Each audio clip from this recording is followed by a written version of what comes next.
보여줬었는데요. 우리가 이제 이번 주에 방학이 끝나고 이제 학교를 가는 친구들이 다 있죠. 우리가 아까 기도해 준 것처럼 우리가 그 학교에 가서도 또 우리가 어디에 있든지 또 하나님의 자녀답게 살아갈 수 있는 은혜가 우리 가운데 있어야 되는데, 그런 은혜와 힘을 얻으려면 우리가 이 시간 집중해서 하나님 말씀에 귀를 기울여야 합니다. 오늘 느헤미야의 말씀을 통해서 우리가 학교에서도 또 우리가 살아가는 그 삶의 현장 가운데서도 하나님 자녀답게 살아갈 수 있는 힘과 능력을 우리가 이 시간 통해서 공급받게 되기를 주님의 이름으로 축복합니다. 자, 오늘 말씀 이제 시작하면서 이런 사진을 보여주시면 좋을 것 같아요. 제가 범죄 심리학에서 깨진 유리창 이론이라는 말이 있어요. 이제 법칙입니다. 법칙인데 사소한 문제가 아주 큰 위기로 이어질 수 있다는 것을 이제 보여주는 이론입니다. 유리창이 이제 이 이론을 이제 증명하기 위해서 한 실험이 이렇게 진행이 됐었는데요. 어떤 실험이냐면 유리창이 깨진 자동차를 이제 거리에 둔 거죠. 그런데 이제 이게 시간이 지나니까 사람들이 그 유리창이 깨진 차를 보고 이제 거기에 있는 배터리나 뭐 타이어나 여러 가지 부품을 이제 훔쳐가서 나중에는 이제 며칠이 지나고 나서 그 깨진 창문이 있는 차를 가서 살펴보니까 나중에 그 차가 아예 완전히 파괴되어 있고 남아 있는 것이 하나도 없었다는 그런 이제 실험 내용입니다. 자, 여러분, 이 실험이 보여주는 것, 이 법칙이 보여주는 게 어떤 메시지일까요? 여러분, 아주 사소한 그런 허점, 깨진 유리창과 같은 그런 작은 허점을 계속해서 방치하니까 나중엔 그것이 차가 파괴되는 이런 큰 일로 이어졌다는 거죠. 여러분, 사회에서 아주 작은 범죄를 우리가 방치하게 되면 나중에 이것이 큰 범죄로 이어지고 또 사회 자체가 이제 흔들릴 수 있다는 것을 이제 증명하는 그런 이론이라고 할 수 있습니다. 여러분, 저는 이 이론에 대해서 이제 말씀을 준비하면서 보게 되었는데, 우리의 신앙 가운데도 이런 어떤 영적인 빈틈과 이런 깨진 유리창과 같은 것을 우리가 방치하게 되면 이것이 우리의 신앙에 있어서 큰 문제로 이어질 수 있다는 것을 오늘 말씀을 통해서 우리가 깨닫는 은혜가 있었으면 좋겠습니다.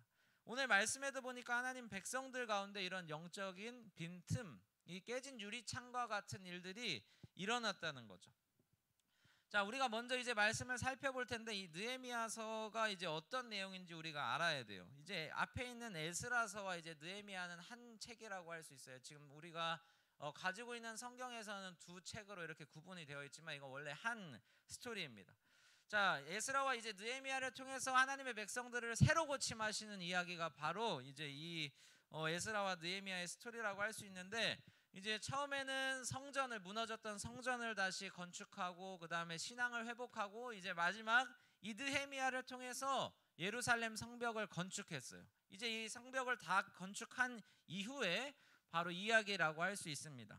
자, 1절과 3절 말씀을 우리가 보니까 성벽이 끝난 후에 이제 하나님께 이제 이 성벽을 너무 잘 지었습니다 하고 감사의 예배를 드렸어요. 예배를 드릴 때 이제 하나님의 말씀이 선포된 것을 볼 수 있습니다. 우리 1절 말씀 한번 스크린에 잘 나와 있죠. 우리 한번 말씀을 생각하면서 한 번 더 읽도록 하겠습니다. 느헤미야 13장 1절 한 목소리로 읽겠습니다. 시작.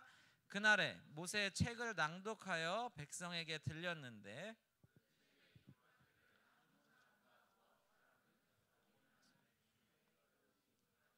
자, 그렇죠. 예배를 드릴 때 우리가 지금 하나님의 말씀을 듣는 것처럼 이스라엘 백성들이 이제 감사 예배를 드리고 있었는데, 그때 하나님의 말씀을 이제 선포했다는 거예요. 그 내용이 무엇이냐면 바로 암몬 사람들과 모압 사람들은 하나님의 총에 영원히 들어오지 못한다라고 이렇게 이야기합니다. 그리고 3절 말씀에 보니까 이 말씀을 듣고 이스라엘 백성들이 즉시 순종해서 그 사람들을 이제 이스라엘 가운데서 모두 분리했다라고 이렇게 말합니다. 자, 왜 암몬 사람들과 모압 사람들을 분리했을까요? 여러분, 이거 뭐 또 다른 인종차별일까요? 하나님께서 어떤 특정 민족을 싫어하셔가지고 이스라엘 백성들로부터 이렇게 떠나라고 이야기하시는 걸까요? 여러분, 그런 말씀이 아니라 이것은 이제 신명기 23장 말씀에 나오는 말씀을 요약하는 거예요. 이스라엘 백성들이 이제 애굽 땅에서 이제 탈출하고 난 다음에 그 다음에 이제 그들에게 어려움이 닥치게 됩니다. 이 어려움이 닥친 이스라엘 백성들을 모압과 암몬 사람들이 그 사람들을 봤어요. 어려움이 처한 사람들을 보면 우리가 어떻게 하죠? 대부분 이제 뭐 도와주거나 그들에게 어떤 필요한 것들을 이제 내어줄 겁니다. 그런데 이제 이 모압과 암몬 사람들은 그 이스라엘 백성들이 어려움에 처한 것을 보고 도와주거나 그렇게 하지 않고 오히려 발람이라고 하는 2절 말씀에 보니까 발람이라고 하는 그 선지자를 세워서 이스라엘 백성들을 오히려 저주했다라고 이렇게 이야기합니다. 여러분 그 결과가 바로 암몬과 모압 사람들, 이 하나님의 총회에 들어오지 못하게 되었다. 이건 영원히 그 민족이 하나님 앞에서 저주를 받았다는 것, 그리고 그들은 이제 우리가 이렇게 같이 예배를 드리는 것처럼 이 공동체 안에 들어올 수 없게 되었다는 것이죠. 여러분 오늘 말씀의 이제 첫 번째 내용인데요, 암몬과 모압 사람들은 자신들이 발람을 시켜서 이스라엘 백성들을 저주하는 것, 여러분 이게 이렇게 큰 결과로 이어질 거라고 생각을 못했다는 거죠. 순간적이고 감정적인 행동이었을 수 있지만 여러분 그 결과는 절대 그렇지 않았다는 것을 우리가 기억했으면 좋겠어요. 여러분 우리가 이제 아까 예배 시작할 때도 우리가 사도신경을 이제 고백하면서 시작했는데 거기에 등장하는 한 사람 빌라도도 그렇습니다. 여러분 빌라도가 생각했을 때는 그냥 예수님은 여러 그냥 자기가 어떻게 보면 이제 판결을 내렸었던 범죄자 중에 하나였을 수 있지만 여러분 그 잘못된 판결로 인해서 매 주일 빌라도의 죄가 우리의 입술로 그리고 전 세계에서 예수님을 믿는 사람들의 입술을 통해서 죄가 확인되는 것을 우리가 볼 수 있어요. 여러분 영원히 그 행동이 기억된다는 거죠.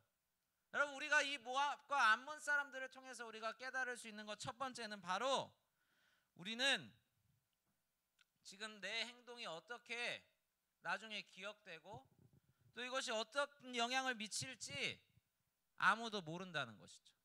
여러분 그렇기 때문에 우리가 깨어 있어야 한다는 거예요. 여러분이 그냥 스스럼 없이 했던 행동 하나가 여러분 나중에 그 여러분의 많은 어떤 행동의 방향을 바꿀 수 있다는 것을 우리가 기억했으면 좋겠어요. 내 행동 하나가 그리고 내 말 한마디가 나한테만 영향을 주는 게 아니라 내 옆에 있는 사람, 내 옆에 있는 친구한테도 영향을 줄 수 있다는 것을 우리가 기억했으면 좋겠어요. 그래서 우리의 이런 선택을 통해서 여러 가지 선택을 통해서 하나님을 또 우리의 여러 가지 행동을 통해서 기쁘시게 하는 우리 중등부가 되기를 주님의 이름으로 축복합니다. 두 번째 말씀을 우리가 살펴볼 텐데 오늘 두 번째 말씀 저를 따라서 한번 같이 선포해 보도록 하겠습니다. 자 시작. 하나님은 시작. 단순한 구분이 아니라 구별을 원하십니다. 자 여러분 하나님께서 원하시는 게 뭐라고요? 구별이에요. 구별. 자 여러분 구분은 어떤 거냐면 구분과 구별의 차이가 뭐냐면 잘 기억했으면 좋겠어요. 구분은 오늘 우리가 이런 거예요. 오늘 혹시 청바지를 입고 온 사람 한번 손 들어볼까요? 내가 오늘 청바지를 입고 왔어요. 한번. 그렇죠. 청바지 입고 왔어요. 손 내려주세요. 자 머리가 까만 사람 있어요? 자 머리가 까만 사람 한번 손 들어볼까요? 뒤에. 네네. 그래서 창희 선생님 이렇게 막 손 들어줬는데 그렇죠. 자 이렇게 우리가 눈에 보이는 것으로 구분하지만 하나님의 백성들은 이걸 본질적으로 다른 구별에 대해서 이야기하고 있는 거예요. 우리는 다른 정체성을 가지고 있다는 거죠. 자 여러분 하나님의 백성들이 모압과 암몬 사람들을 분리했다고 얘기하는데 이 이야기가 어떤 얘기일까요? 단순히 우리가 세상 사람들, 세상에 있는 친구들을 만나지 말고 우리 안에서, 우리 성문교회 공동체 안에서만 친해져야지 이렇게 지금 하나님께서 이야기하는 걸까요?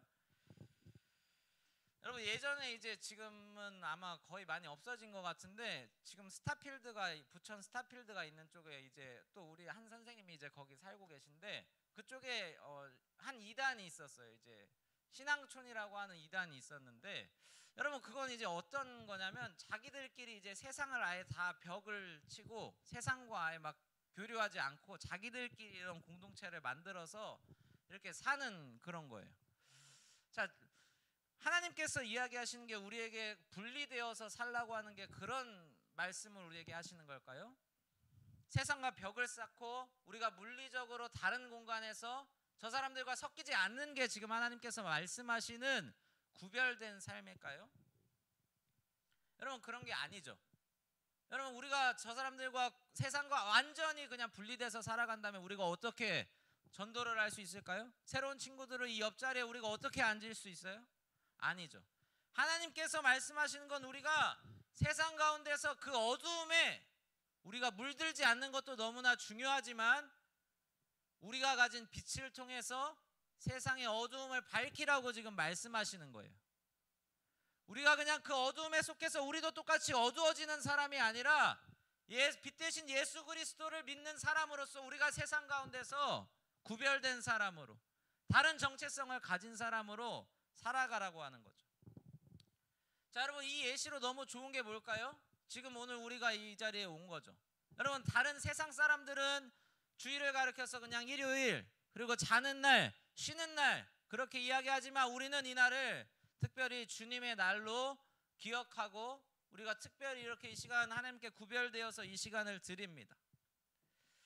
물론 예수님께서 우리가 살아가는 모든 날의 주인이라고 성경은 말하지만 우리가 오늘 이 날은 주님을 기념해서 특별히 예수님을 기억해서 우리가 이 시간을 드리는 거라는 것을 우리가 기억했으면 좋겠어요. 여러분, 그렇기 때문에 우리가 그냥 이 날에 어떤 한 시간 예배를 잘 드리지 않는 게 그냥 예배를 안 드린다 이 정도로 끝나는 게 아니라, 여러분, 우리가 주일을 거룩히 지키지 않는 것은 하나님을 무시하는 행위라는 거죠. 하나님은 우리의 구원자로 여기지 않는 행위가 바로 주일을 주일처럼 드리지 않는 거예요. 여러분, 저는 단순히 그냥 여러분들이 모습만 어떤 구분된 사람들이 아니라 우리의 정체성이 바뀐 사람으로, 구별된 사람으로 살아갈 수 있었으면 좋겠어요. 여러분, 그런 은혜가 우리 가운데 있기를 간절히 소망합니다. 우리 마지막으로 이제 4절 살펴보고 이제 말씀을 마무리할 텐데 4절 말씀 보도록 하겠어요. 4절 우리 한 목소리로 읽도록 하겠습니다. 4절 마지막 세 번째 포인트 살펴보고 오늘 말씀 마무리하도록 하겠습니다. 4절입니다. 4절 우리 한 목소리로 읽도록 하겠습니다. 시작. 이전에 우리 하나님의 전에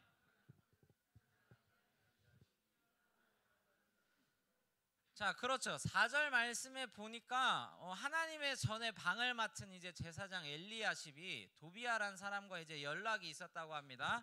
자, 여기서 이제 연락이 있었다는 얘기는 그냥 단순히 막 우리가 막 카톡을 하고 전화를 하고 뭐 DM을 하고 이런 정도의 연락이 아니라 아주 정치적으로 그리고 어떤 사회적으로 깊은 관계를 가지고 있었다는 것을 의미합니다. 자, 왜 지금 이 상황에서 하나님께서 지금 3장 말씀에서 모압 사람과 암몬 사람과 너희는 분리되어야 한다라고 얘기를 했는데, 저 도비아라는 사람은 어떤 사람이냐면 암몬 사람의 대장이었어요. 그리고 느헤미야 앞선 내용에 보니까 하나님의 일을 방해하는 사람들의 가장 앞장서 있던 사람이 바로 도비아였다는 거예요. 자, 여러분, 이 도비아를 위해서 도비아하고 연락하는 사람, 깊은 관계를 맺고 있었던 사람이 제사장이라고 하기도 참 부끄러운 엘리야십이라는 사람이었다고 합니다. 자, 엘리야십이 느헤미야가 잠깐 자리를 비운 사이에, 어떤 하나님의 백성들의 영적인 지도자가 잠깐 자리를 떠난 사이에 지금 이 도비아를 위해서 성전 안에, 교회 안에, 그러니까 이런 상황인 거죠. 예를 들어서 제가 잠깐 자리를 비웠어요. 뭐 휴가를 갔어요. 그런 상황인데 갑자기 이제 우리 중에 어떤 사람이 이제 막 2단 신천지를 이제 데려와서 제 사무실에 있는 막 짐을 다 치운 다음에 거기다 자리를 하나 만들어 준 거예요. 자, 아니면 막 성가대실 이런데 제가 막 성가대를 폄하하는 건 아니에요. 자, 성가대실 같은 데를 막 위해서 그 사람을 위해서 방을 하나 만들어줬다는 거죠. 여러분, 이런 일들이 지금 이 이스라엘 백성들 가운데 일어났다는 것을 기억하세요. 도비야, 이 사람은 어떤 악한 세력의 그런 도구로 지금 사용되어서 하나님의 백성들을 넘어뜨리기 위해서 포기하지 않고 하나님의 전에 방까지 쳐들어왔다는 것을 여러분 기억해야 되는 거예요. 원래 하나님의 일을 위하는 어떤 사람들을 위해서 사용되기 위한 그 예물을 모아놓던 공간에 도비아를 위해서 자기의 그 어떤 방을, 자기의 이익을 위해서 그 방을 내어줬다는 거죠. 여러분, 영적인 지도자가 잠깐 비었다고 해서 그 어떤 공동체의 신앙이 완전히 무너져 버린 거죠. 여러분, 세우는 데는 느헤미야와 에스라가 그 이스라엘 공동체의 신앙을 다시 회복하기 위해서는 수십 년이 걸렸는데 잠깐 자리를 그 비운 몇 개월 사이에 완전히 무너졌다는 것을 보게 된 거죠. 자, 여러분, 이 이야기는 우리에게 어떤 적용점을 줄까요? 우리 안에도, 오늘 우리 안에도, 우리의 신앙 안에도 도비아가 들어올 수 있다는 거예요.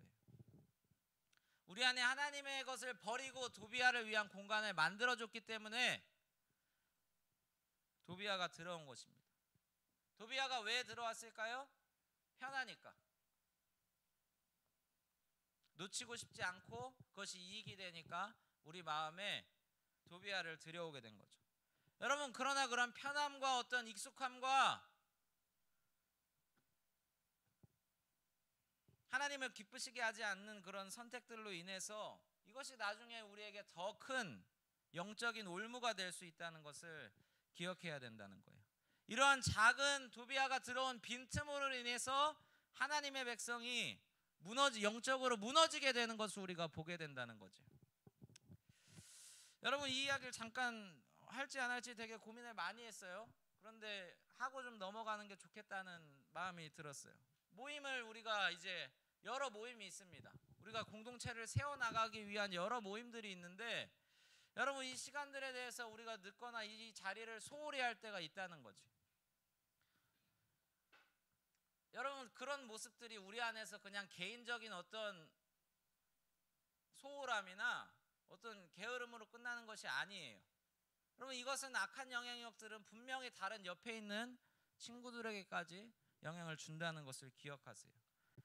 에스라와 느헤미야가 무너진 예배 공동체를 다시 세우는데 몇십 년이 걸렸어요. 그러나 무너지는 것은 바로 단 한순간이었습니다.